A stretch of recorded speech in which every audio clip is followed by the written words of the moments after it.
Have you guys ever heard of Dome Keeper? Well, thanks to Bip and Bits for the review copy, I can tell you all about it.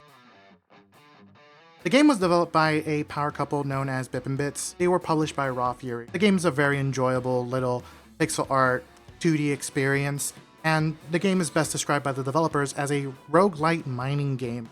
And pretty much say that's on the money. The game consists of a dome and its keeper. I know. Who would have thought? Just bear with me. The game is broken down into two parts, and first of which is the most obvious, the dome. The gameplay is mainly focused around a defense portion of your newfound home by using the built-in defenses that the dome has been provided, and those are a giant freaking laser beam.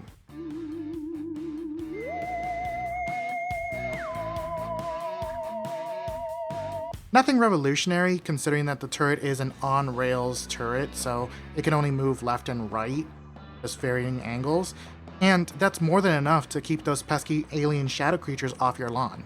Hello? Cookies for sale? Go away, I'm not home. Yes you are. I heard you. Oh! The defense portion does seem rather simple, but it can provide a nice little challenge down the road, especially in higher difficulties and just later waves where, dome shattering annihilation is almost an inevitable outcome due to just the severity and the volume of these ooky spooky shadows. Either you perish, or you find the objective and beat it, so whatever comes first. And speaking of objective, there's still a whole second aspect to this game, and that is the mining aspect. Who would have thought? So, the mining aspect takes place under the dome when you're not constantly being bombarded by shadow creatures, and it's fairly straightforward just as the defense portion. But there are a nice deal of little things waiting below the dome.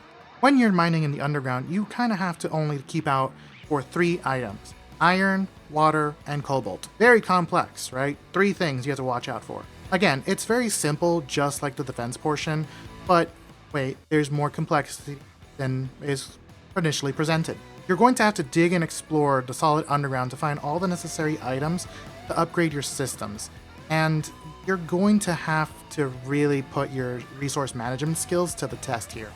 And if you don't have any, good luck. Oh! You'll need to balance both your mining and your defense portion of the game to make sure there's a nice equilibrium so you can actually, survive and be productive. And the main objective is honestly finding an underground hidden relic somewhere deep in the bottom layers of the map. If you decide to focus too much on the mining side, you'll easily just blow through all the stone and find all the resources you need within no time at all. But just as quickly as you finding those materials, your dome is gonna suffer, glass shattering annihilation. So you've been warned. And if you do the opposite and just kind of focus down on defense, you're going to survive rather well, but to just chip away at that one rock is going to take an eternity, which ain't gonna be very helpful later rounds when it just becomes a slog.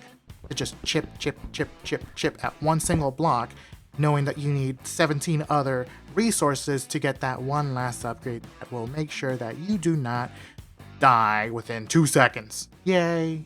So, at a glance, the game does seem very simple, and I wouldn't say you're completely off the mark, but there are enough systems in place that the game does provide a nice bit of challenge, variety, and just a very wholeheartedly entertaining gameplay loop. The game does have a nice bit of enemy variety.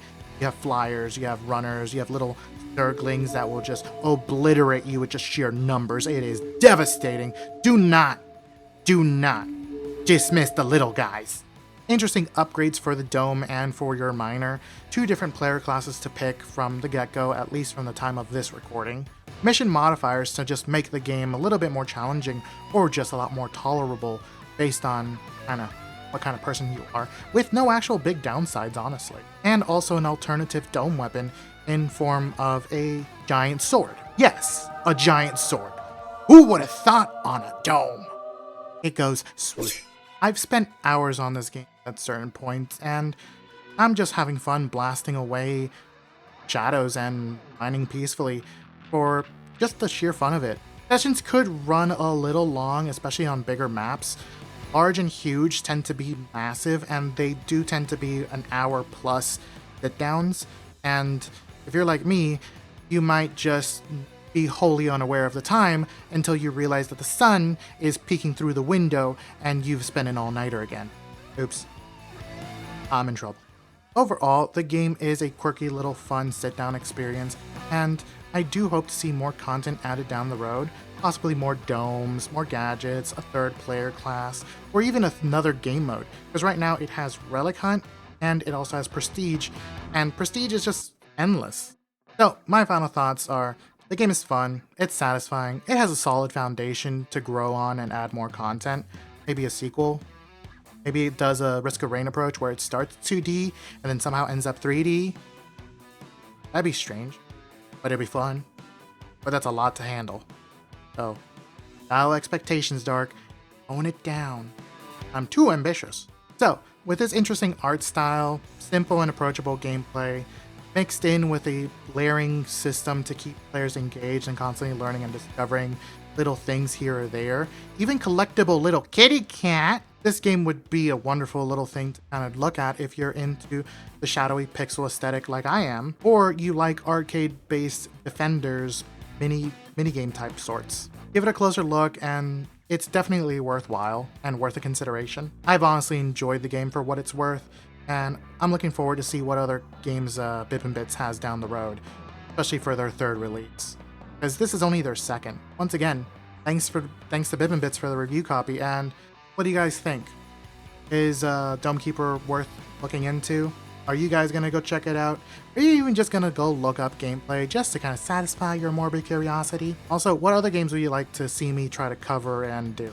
Trying to get back into the whole content creation aspect, and believe it or not, having this character presenting is a lot more endearing than I ever thought. A lot more fun. I've recorded this 3-4 different times, and I've not been happy with a single one until I turned this guy on. So, until next time guys, take it easy, have fun, and be around. Bye!